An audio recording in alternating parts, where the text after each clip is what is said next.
Hello everyone! Mo din ikaduhang adlaw sa among prayer mission. Bali mga around 6 a.m. in the morning, minigikan sa Cagayan de Oro City.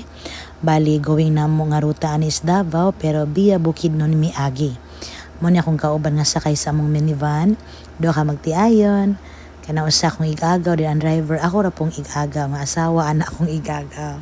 So, 2 cars ang among gidala kay napa may mga gamit. Magdala pa pod mig pagkaon para dili pod kayo uhot bitaw or lisod makalihok-lihok mi mao nang sakyan na pod na sa kong auntie nang gigamit kanang gauna. Glory to God nga nakabaton ra pod mig kaugalingong sakyanan tungod kay mas dali ra namo ang paglakaw kung naay mga prayer mission, gasolina nalay pangitaon every time nga naami buluhaton nga mission sa among devotion sa Sagrada Pamilya.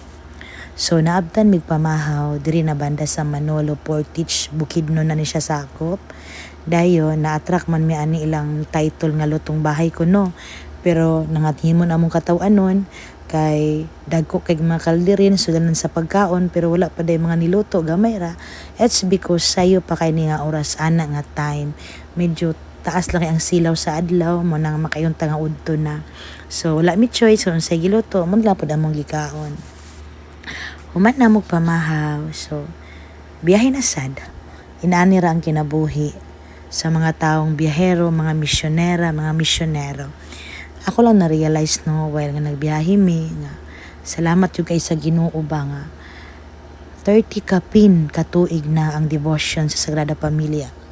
And halos tibok Pilipinas na gituyok. Ni gani nagapasiaw pa mi kung gidugtong namo ning tanang dalan siguro naabot na si Rumig Langit char. Pero lagi wala man po'y misyonera or misyonero nga dapat magbundo kay lahi man gyud ni among buluhaton nga dili pa kay masabtan sa kadaghanan pero nay dakong katuyuan nga mao gayud ang pagtabang sa tibuok katawhan. Muna nagpasalamat sad na even ako sa akong mga experience na bisan asa na sad ko naabot nga mga lugar na feel yun na ako nga ng presensya sa Dios. Una, mabiyahe mi nga layo, safety mi. Dini mo mabati ang kakulba, ang kakurat sa pagbiyahe kay gaan kay imong pamati, ma-feel yun mo nga na ang presensya sa Dios.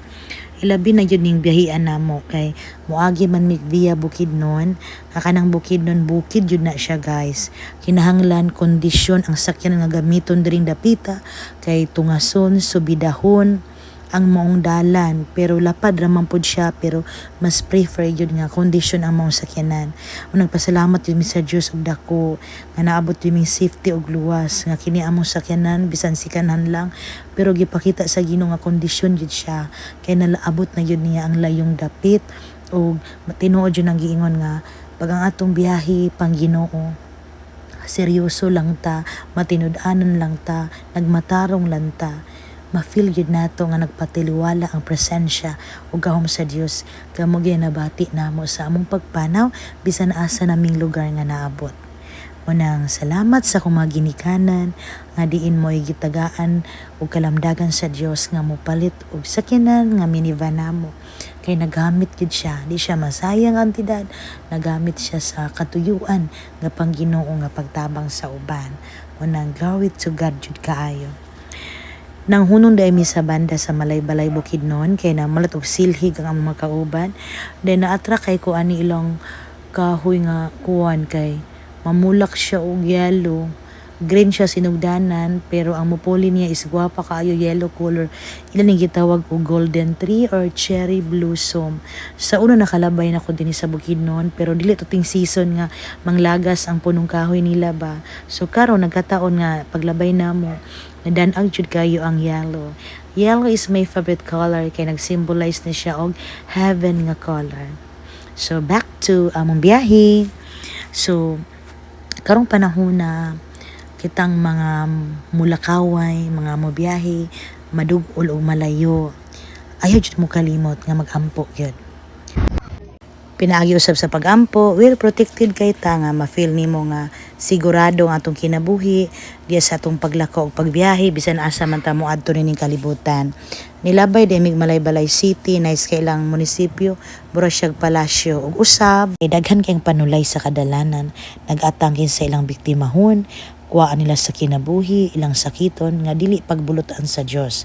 Munang sa mga biyahero diha, pagampo gyud mo sa di pa mumulakaw. Pangamuyo mo kay ang pagampo gahom. Ang pagampo usa kini kagahom nga kaya nato buntugon, makasukol ta sa kaaway sa Dios through prayer lang, no? If we pray, we have a power. No prayer, no power. So sa after a long hours of travel, here we are. Naabot na yun Davao City. Ang Davao City, largest city na sa Mindanao.